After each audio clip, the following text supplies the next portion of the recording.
You see, under the law, that is Article 324, it's mandatory to have a CEC. And the number of election commissioners to be appointed is to be determined by the president. Now, while in Dhanwa, that's way back in 1991, the Supreme Court said that, election commissions entrusted with very vital functions. And therefore, it's not desirable that you have only in such an institution of such powers to conduct elections for the country. It's not desirable to just have one member. So they did say that it would not be democratic to vest such vast powers in one person, and such person not being accountable to anyone. That is CEC. So therefore, they were of the view that yes, election commission would be with the CEC and other members, such as election commissioners, to be appointed. So therefore, having just one person, that is the CEC, to conduct the present elections in light of Dhanwa may not be a democratic setup for a country, number one. But subsequently, when session judgment came in 1995, there is a categorical observation there which says that election commission can be of a single person, that's the CEC, or multiple members. Now, taking the two together, it is possible to have an election commission with just the CEC. And let's not forget that even before Dhanwa judgment came, where, the gentleman was appointed first as a member, then his was revoked, and that whole issue came up, there was a single CEC who would conduct the elections. So in the past, that's much prior to 90s, elections were conducted by one CEC. And even today, if we go by session, it is possible to have just one CEC to conduct the elections. Now, therefore, the election commission can function. But that observation in Dhanwa, where you are vesting this vast power of conduct of elections for this nation in just one person who's completely unaccountable, leaves you with the sense of, that yes, something is required to be done. We need a balance there, and we cannot leave this thing in the hands of just one individual. So it's a sense of discomfort, if I may say so. Left, an election has not yet been announced. So do you see some kind of crisis?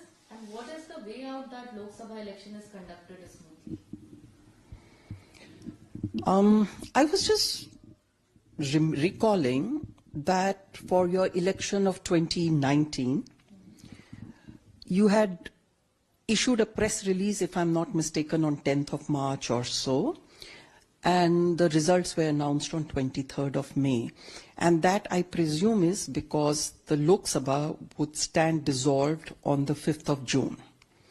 So as of now, the Lok Sabha will stand dissolved on 5th of June, so you have to return the parliament before 5th of June, in any case.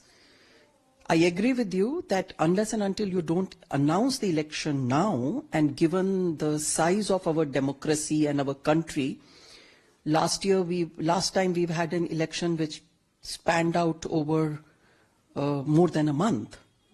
So you still need more than a month, and you have time only till the end of May.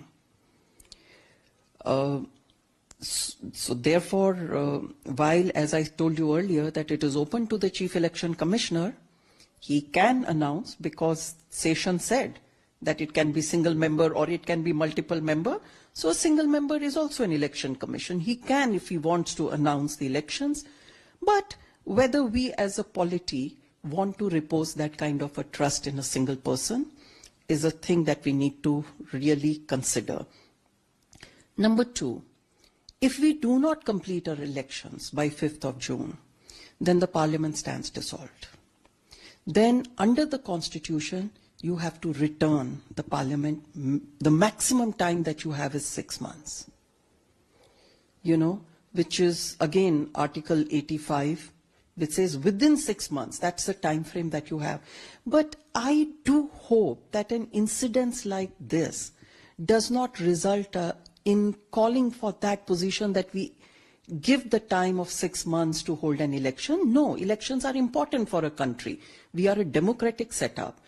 And therefore, I do believe that everything must be done to appoint an election commissioner. But having said that, I will add my 2 caveats here. Number one, after the 2023 judgment of the Supreme Court, where they said that for the purpose of appointment of an election commissioner, you would have the Prime Minister, the leader of the opposition or the leaders of the largest party, and the Chief Justice. Now, that has been overreached by the amendment, that the law that was brought in to say the Prime Minister, member of the Cabinet Minister, and the leader of the opposition or the largest party. You know, that is under challenge. And that has also a sense of great discomfort because you have 2 votes is to 1. The Cabinet Minister is obviously going to be the voice of the Prime Minister. So the independence in appointment of an election commission, which is going to have an election for a democracy and which is integral to us, stands to be compromised. If you have 2 is to 1, that's not an equal voting. That's not an election of an independence. So, and that matter is pending before the Supreme Court. Although there is no stay, but I think that's going to be an issue of immediate debate now before the Supreme Court as to what is the way forward, whether we go back to the judgment of the court with 2023 judgment, or we go by the law that is pronounced on which there is no stay, or whether there's a stay that is required and have an interregnum. But I want to put my little thing before I part with this, and that is, look, we've had 1 resignation, Lavasa, at 2019 election. We've had the 2nd resignation immediately before the election now. I think Election Commission occupies a very significant position in our democracy, in our institutions in the country. Why would you have 2 such resignations? There is a need for transparency. There is a need for the country to know the reasons why. And so that if there is a corrective measures that are required, we as a nation can take.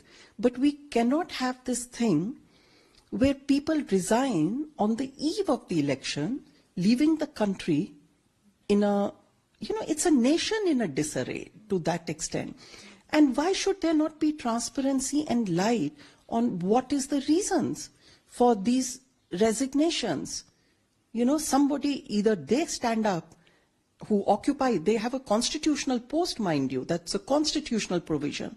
And if you're going to demit on the eve of the election, I think there had better be very good reasons, and there is a need for this country and all of us as citizens to know what is the reason for that.